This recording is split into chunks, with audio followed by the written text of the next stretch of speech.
Anies Baswedan mendapat dukungan penuh dari PKS yang mengusungnya bersama kadernya Sohibul Iman di Pilkada Jakarta. Lantas, apakah Anies dan kader PKS bakal berhadapan dengan calon yang terkena Jokowi efek dan seberapa kuat Jokowi efek di Jakarta? Kita akan bahas lebih lengkap bersama Direktur Eksekutif Parameter Politik Adi Prayitno. Halo, selamat malam Mas Adi, apa kabar?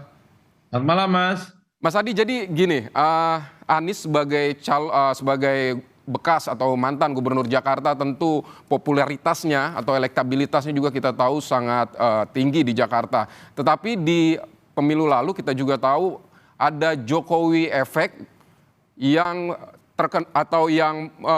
kuat begitu, yang akhirnya pasangan yang dipersepsikan dekat dengan Jokowi ini menang. Nah ini menurut Anda seberapa kuat Jokowi efek ini di Pilkada Jakarta kalau kemungkinan berhadapan dengan Anies Baswedan yang sangat populer juga?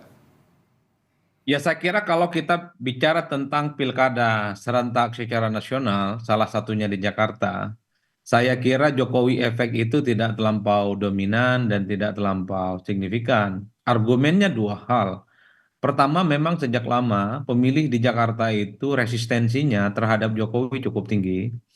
Artinya calon-calon yang seringkali dikaitkan dengan Jokowi itu seringkali sulit untuk mendapatkan dukungan yang cukup signifikan. Yang kedua, tanggal 27 November saat pelaksanaan Pilkada Jakarta itu yang bersamaan dengan seluruh provinsi kabupaten kota di seluruh Indonesia, posisi Jokowi sudah tak lagi jadi presiden. Jadi siapapun nantinya yang maju dalam Pilkada Jakarta yang diusung oleh Kim, Koalisi Indonesia Maju itu bukan karena efek Jokowi, tapi justru sangat tergantung bagaimana sang calon itu memiliki elektabilitas cukup tinggi ataupun tidak. Kalaupun toh mau disebut ada efek presiden, saya kira tanggal 27 Juli itu adalah efek Prabowo yang akan kelihatan semakin signifikan dan tentu menjadi kunci. Karena pertanggal 20 Oktober, persis sebulan sebelum pencoblosan, sudah ada peralihan dan transisi politik presiden dari Jokowi ke Prabowo Subianto. Mas Jadi Adi, dalam ya. kalau Anda bilang Jokowi efek ini kurang terlalu berpengaruh di Jakarta, apakah sebaiknya nanti koalisi Indonesia Maju katakanlah yang akan mengajukan calon selain Anies ini tidak mengandalkan Jokowi efek dan mencari mungkin Prabowo efek atau seperti apa? Kan sebenarnya kalau mau jujur, dalam Pilgub Jakarta itu yang dilihat adalah sosok yang ingin bertanding. Kenapa Anies Baswedan itu kuat dan solid? Karena Anies lah yang kemudian dinilai punya penetrasi dan basis dukungan yang kuat. Kenapa nama Ridwan Kamil itu kuat? Itu karena Ridwan Kamil dinilai punya penetrasi dan basis konstituen dan pendukungnya juga mulai solid. Kenapa nama seperti Ahok juga kuat? Itu karena faktor Ahok, bukan karena ada faktor embel-embel didukung oleh salah satu presiden tertentu. Presiden itu hanya sebatas suplemen. Presiden itu hanyalah pelengkap dari instrumen-instrumen kampanye politik untuk memperkuat basis konstituen yang kemudian akan mengarah pada dukungan pada calon tertentu. Kalau mau bicara tentang Jokowi efek yang dimajukan oleh Kim, mestinya bukan Ridwan Kamil atau nama lain, tapi yang mestinya diusung itu adalah Kaisang Pangarap yang notabene-nya adalah anak presiden. Tapi kan Kim ini pastinya realistis. Per hari ini misalnya, Kaisang itu kan tidak terlampau muncul secara signifikan di survei. Padahal Kaisang ini adalah ketua umum PSI, basisnya yang kuat itu salah satunya di Jakarta, tapi di survei itu tidak pernah muncul secara signifikan. Itu artinya apa? Kalau Kaisang yang orang tahu ini adalah duplikatnya Jokowi, dihadap-hadapkan dengan Anies yang kemudian berkoalisi dengan PKS, sulit untuk memenangkan pertarungan di Jakarta. Oleh Apakah karena oleh karena itu, siapapun nantinya yang maju dari luar kubu Anies dan PKS, haruslah mereka yang secara personality punya figur kunci dan figur kuat, bukan karena ada faktor lain. Jadi aura presiden terpilih ataupun siapapun nanti yang menggantikan itu adalah faktor-faktor pendukung, tapi bukan faktor yang utama. Sebut saja misalnya yang maju itu adalah Ridwan Kamil ataupun Ahok sebagai penantang Anies Baswedan misalnya, maka pesona Ahok atau Ridwan Kamil itulah yang harus dijual kepada publik, bukan karena faktor-faktor yang lain di luar itu semua. Baik, Jadi Mas itu Adi. Oke. strateginya. Mas Adi, kita tahan sebentar, kita akan menyimak pernyataan dari Ketua Umum Partai Nasdem Surya Paloh berikut ini.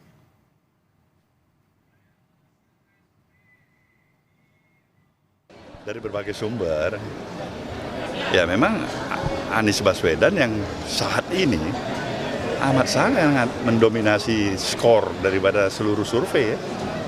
Rankingnya nomor 1 dia. Meskipun Saya pikir capek juga orang mau ngadapin dia di Jakarta ini. meskipun akan diadu dengan Ridwan Kamil gitu Pak Surya. Boleh-boleh aja kan nggak apa-apa. Siap jadi Bagusnya memang kalau Bung Ridwan juga mau kan, supaya ada keseimbangan dikit kan. Mas Adi, kalau kita lihat tadi Pak Surya Paloh bilang ini Anies Baswedan masih yang paling populer begitu. Nah kalau calon lawan Anies Baswedan nanti, kalau tadi menurut pendapat Anda Jokowi efek kurang berpengaruh, apakah calon lawan Anies Baswedan nanti ya tidak mengandalkan Jokowi efek atau malah bisa berdampak negatif begitu? Seperti apa Mas Adi?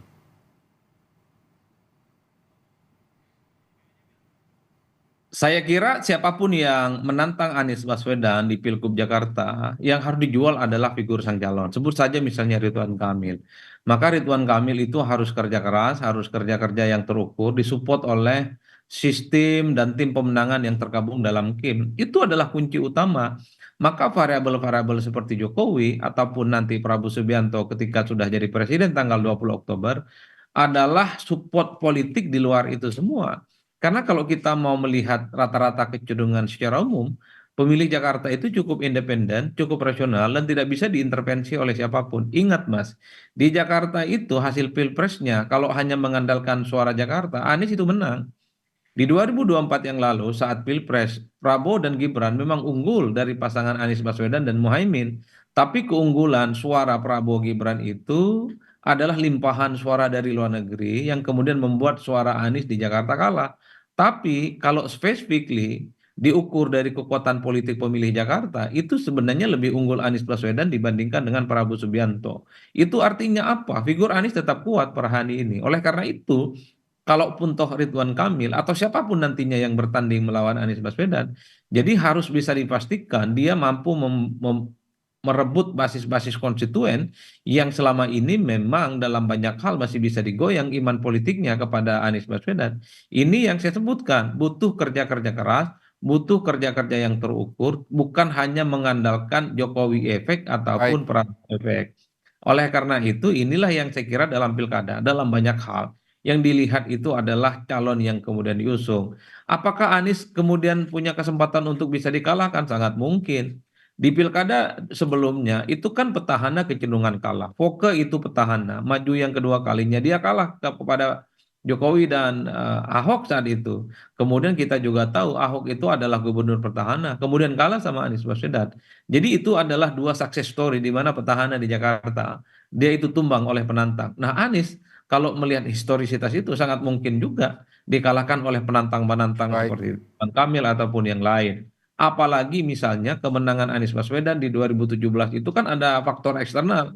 Misalnya soal demo 212, mobilisasi massa, termasuk misalnya Ahok saat itu dikaitkan dengan penistaan agama. Di 2024 calon itu tidak ada lagi yang kemudian menista agama, tidak ada lagi instrumen yang terkait dengan mobilisasi agama dan seterusnya. Jadi variabel-variabel ini yang saya kira bisa dijadikan sebagai batu uji bahwa sekalipun Anies sampai hari ini elektabilitasnya paling tinggi, bukan tidak mungkin Anies bisa dikalahkan. Tentu adalah kerja-kerja yang kemudian terukur dan valid, itu yang akan menjadi kunci untuk memenangkan pertarungan di Jakarta.